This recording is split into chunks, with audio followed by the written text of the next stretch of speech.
You're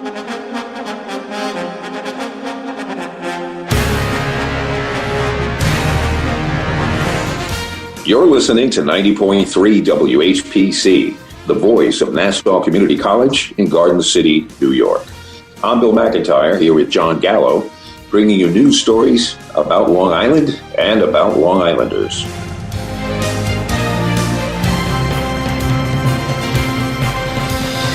Hey, John, here we are with another show, this week's Long Island News. And with us we have Mark Harrington from Newsday. Hello, Mark. How are you?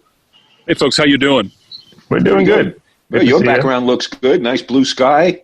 Yeah, we have the beach in the background here. I can try and get you. We're at Jones Beach today. There you go. We have the new Energy and Nature Center. Oh, yeah. We were reading about that. Yeah, we can get an update from you and all the latest reporting as we go then. Right. So that's great to hear. Good to see you out in the field. So we've been talking about the PSEG debacle, fun that happened during the storm, and you're kind of the point guy on that. You've been following that pretty much all the way through.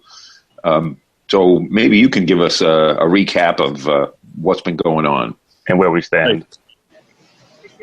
Well, what we've had this week is the first in what's going to be a long, exhaustive series of reports from both the state, from LIPA, from the Attorney General's office, from the New York Department of Public Service. They're all investigating what happened, what went wrong at PSEG that made the response to the tropical storm such a disaster. I mean, people were they were told they'd be out for 48 hours. They wound up being out for 10 days. Some people, in some cases, told me 11 days. Generators were stretched to the limit. People could not reach PSEG. I think ultimately like a million customers could not get through to find out, to at the very least report their outage, and then to get an estimated time of restoration. And when they were finally able to get through, frequently were told, okay, it'll be ready tomorrow. People took this as gospel, thinking, okay, I have an appointment with PSEG tomorrow, like a dental appointment. Nobody would show up. The power stayed off. It was multiple days.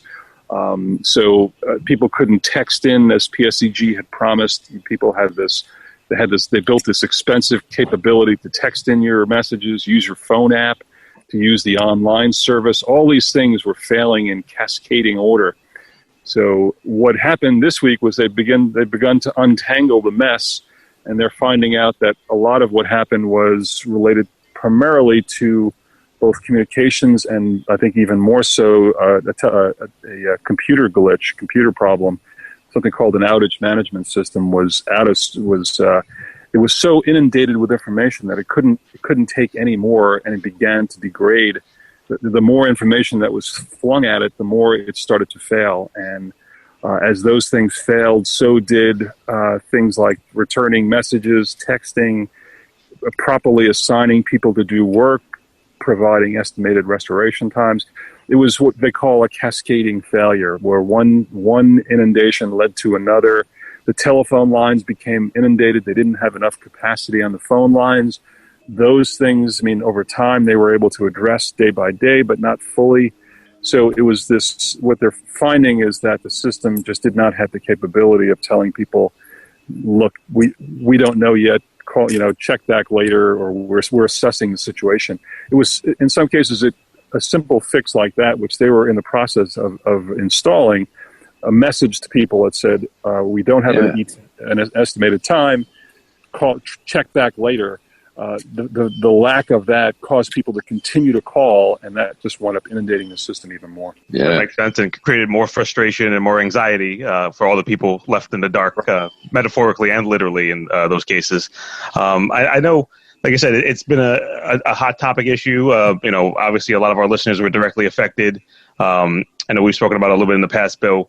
And I was involved with constituent services, just full disclosure, in the state Senate. And I know we were getting tons and tons of calls from people, like you said, who were trying to get in contact with PSEG out there, and the other agencies. And like you said, they just weren't able to get anywhere. And it was just so difficult to have to tell these people that, unfortunately, we don't know any more than you do, because like they said, it was a system-wide problem that created the cascading effect of not being able to give anyone sufficient data or information. So I guess my question is, though, now that we're in the post-mortem, I guess, period, what are they seeing initially that they can say, okay, well, this is what happened. This is how we stop it from happening again, because it was just a tropical storm. There will be other hurricanes. We had Sandy. There'll be more. So what have we determined so far? Anything tangible yet?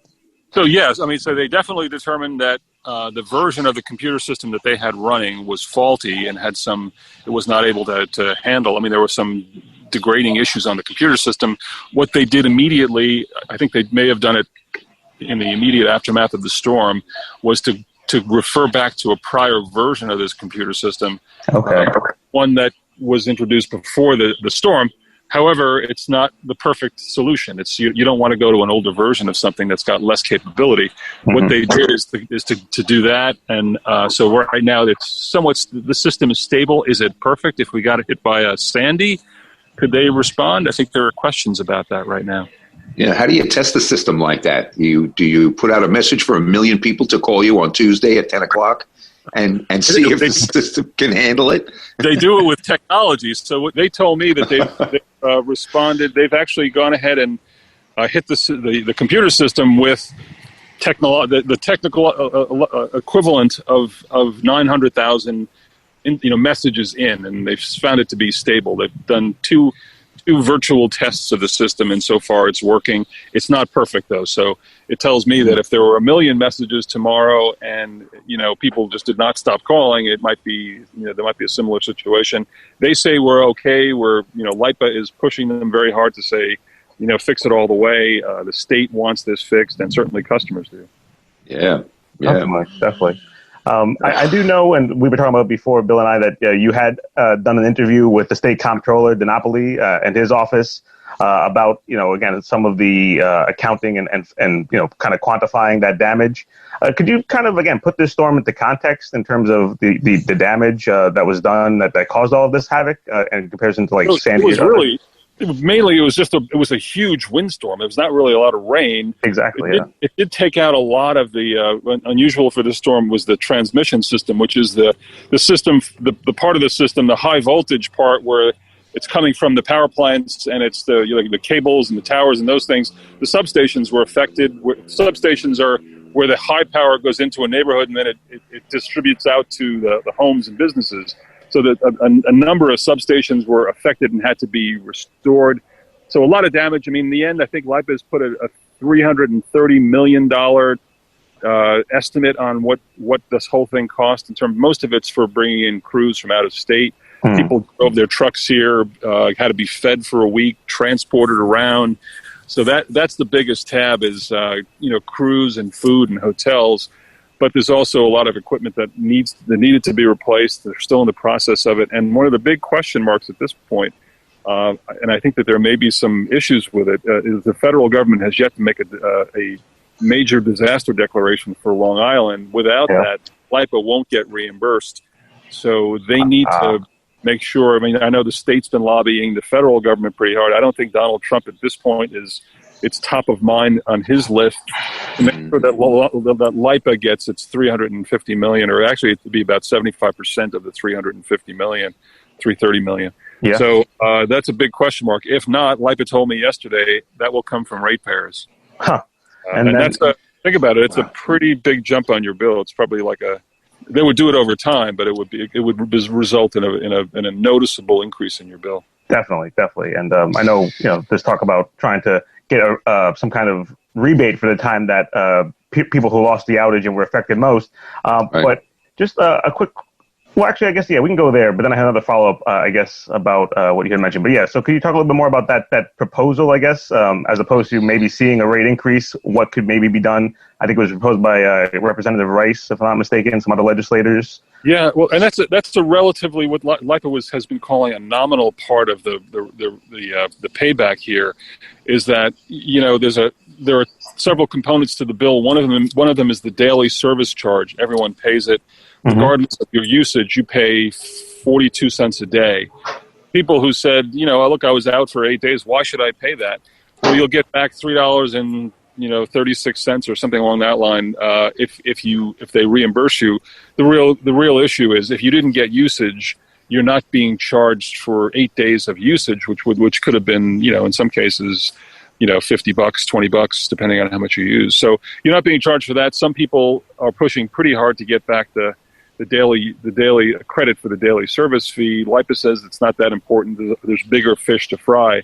For instance, the cost of the investigation could be tens of millions of dollars, just to make sure that LIPA is, LIPA ratepayers are not footing the cost to find out what happened with PSEG. So of course. Those are being worked out as well. Yeah, sounds like that's a major issue across the board. Obviously, cost containment, and it kind of goes to the question of what could have been done before the storm to deal with the cost afterwards. But just last follow up that I had before, obviously, hear more from you, Bill. But just in terms of one of the issues with that cost was we heard that some of the National Grid maybe workers who could have been called in weren't. Again, for a number of reasons. And did they give you why that was? Was that cost? Was that they thought they had the capacity to deal with it? Or what can you give a read? That's a good question, because in the past, something like Sandy, it was all hands on deck. As many people as you could get generally that experience. It's on the order. It's hundreds of people from 400 on up. I've heard up to 1,000, but some people said it's not that much. Anyway, they said that the particular skills that those people had were not needed early in the storm. But from my perspective, I have to ask a question about that, which is what they needed to do. What you need to do in the first 2 days of a storm is to survey. The people that could have come in from National Grid would have been surveyors. They were essentially left out. I think PSEG figured that we had something like commitments of 1,600 people to do some of the high voltage work. We're not going to worry about getting these National Grid people. There's a question that has to be asked. I think it's going to be investigated. Should we have brought in those 400 people to help with the survey work? Because one of the big surprises with this storm was how much work was found at damaged locations once crews finally did arrive. And you have to say, if you had people surveying, could they have seen that early on? Could they have told you, hey, look, you got a major outage here in Wading River.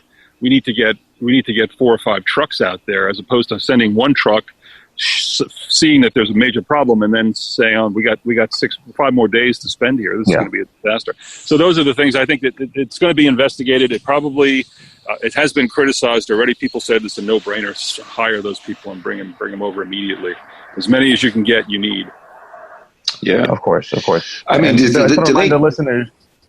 Just all yours, Bill. Just remind the listeners that we are listening to This Week's Long Island News. We're here with Mark Harrington from Newsday, reporter, and again on 90.3 WHPC. Go ahead, Bill. Yeah, did they? Mark, did they have some kind of definitive plan when the stuff hit, or were we just riding by? Let's put out this fire and then that fire, and we'll deal with it as it happens.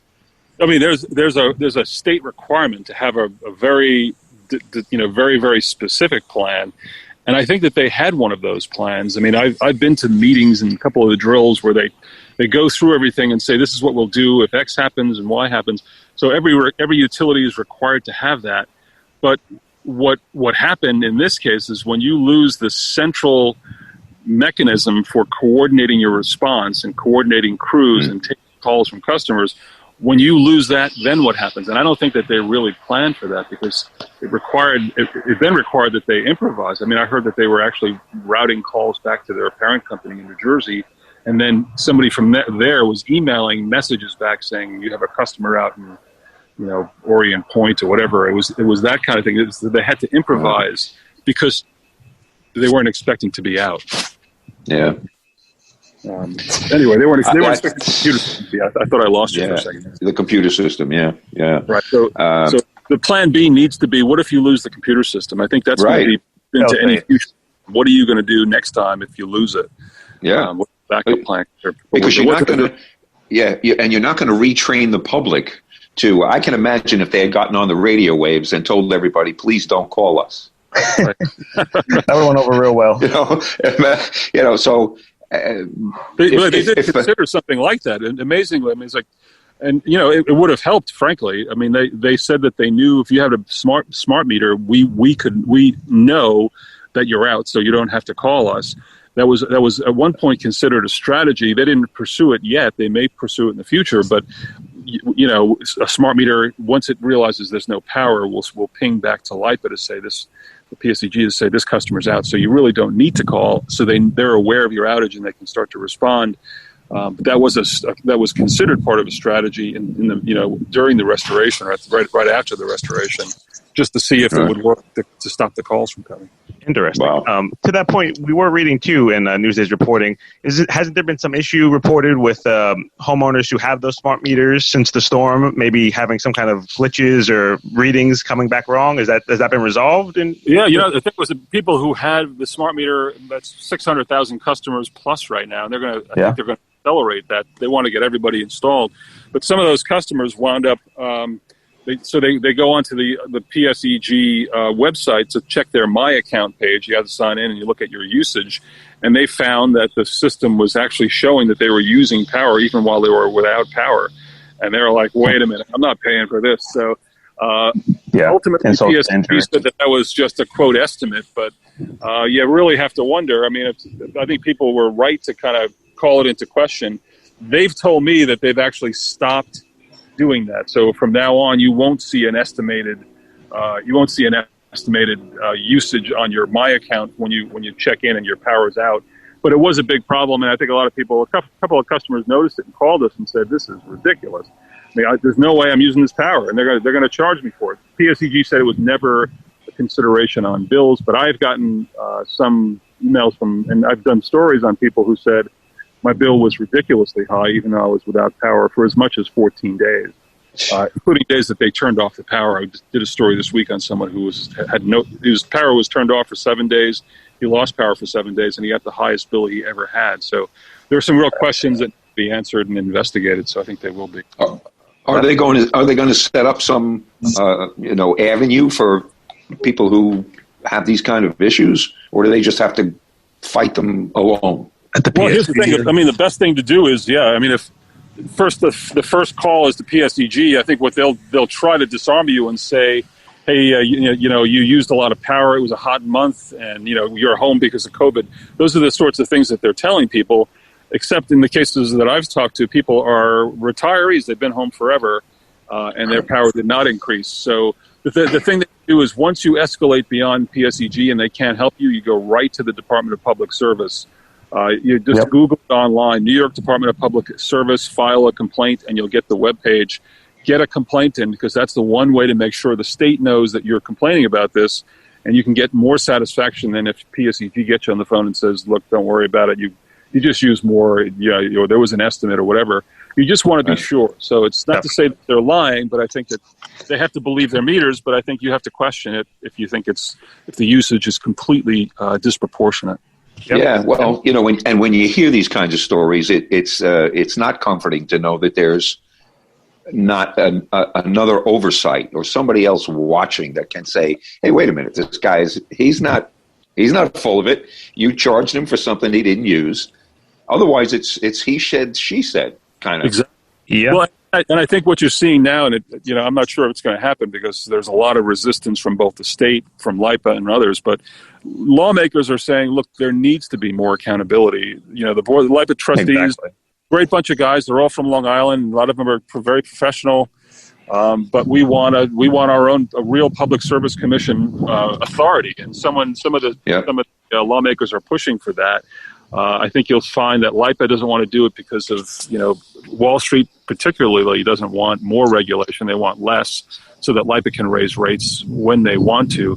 LIPA says we have the same regulation as every other state utility, but lawmakers say, let's prove it and let's get real public service commission oversight. Even the controller's office they want as well. I mean, some people are saying it's time to do that. I don't know. I don't look at it as regulation. I look at it as somebody looking over your shoulder to make sure you're doing what you told us you were going to do. That's all. They're not changing the rules. They're not telling you have to use blue pencils and green forms. They're just telling you to do what especially since when PSEG took over, they said they were going to do better than Lilco. Yeah, exactly. I mean, that was the promise. And see, they got the job because it was actually National Grid. National Grid, right? It was called LIPA, but National Grid ran it. And so they lost the contract because of the performance during Sandy. PSEG said, we got this. We got a new computer system. We got, a better management team, better processes. And so they made a vow, look, we're going to fix this for you. And when it came down to it, this was the pedal hitting the metal, they just were not able to do it. And it was the computer system and other things. They hadn't prepared fully for this. Yeah. Well, I think it goes back to, again, the balance of power and, accountability being something that always comes way after the fact. And you see, again, I know in the city where I'm at, Con Edison, where you don't have any real, options or alternatives for your, utility company. So it is one of those things where, theoretically, these agencies are there, like we said, the Public Service Commission and the Senate and other agencies are there to practice oversight. But when it comes down to it, it always seems like it's way down the line after, like you said, all the kind of berries are uncovered and bodies are uncovered, and people realize, wow, why did we take so long to realize what just it happened again? Yeah. Too little, too late. And here we go again. But the names of the players just changed. That's pretty much it. Well, in some cases, even the players stayed the same. I mean, there's something about 1,500 to 2,000 employees. Those were National Grid employees who came over to work for PSEG behind. There are the same guys doing the call centers, same people up on the poles doing the wires. So most of the employees stayed the same. What changed was management, and most of those players are from New Jersey, who had worked for PSEG, the New Jersey utility, or PSEG, the parent company. So they have a relative good level of success over there, and promised to bring it here. Unfortunately, it was a reliance on, and the technology in this case can burn you if you really rely too much on it, I guess, or if you're not ready for its pitfalls. Yeah. Well, we'll see what happens. And Mark, we want to thank you for calling us and talking about this issue today. And I know you're still going to be on it. This is going to last a long time with the investigation and all of that stuff. So we hope to talk to you more about it in the future. Tell us what you found. Okay, very good. There'll be many investigations. Absolutely. Definitely. And tell our listeners to look out for the story that you're working on right now. As you mentioned, obviously you're at, for the radio listeners who can't see, the sunny Jones Beach behind them. Beach. A nice summer-like day that we still get there. You want to tell them, again, what they can see in their upcoming Newsday reporting? Well, actually, if you look at today's paper, there's a story about how much they paid for this center, which is they spent $9 million already to build this, and then they're going to spend another $6.45 million over the next 25 years to staff it and operate it. And it's the total cost was $25 million. So LIPA essentially paid, roughly half, or was paying roughly half. I mean, it's a very cool place. There are people here who loved this west end of Jones Beach, wanted it left alone. They were here today to express their anger at how this has changed, saying that this should not be you shouldn't make a beach, a bucolic beach into a demonstration place for for energy projects. So there's a story in the paper today talking about some of the critics and some of the costs, and we're going to write a story tomorrow about what's here at the center, what people said at the opening of it.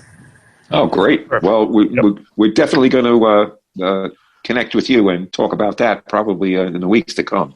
Yep. Sounds interesting. So keep a lookout for that. And you can follow all the reporting again in Newsday and also on Twitter at Harrington News. So thanks again, Mark. Thank you all very much. Good to talk. Thanks, Mark. Yep, have a good weekend. Take care. So long. Thanks. See you. Bye-bye.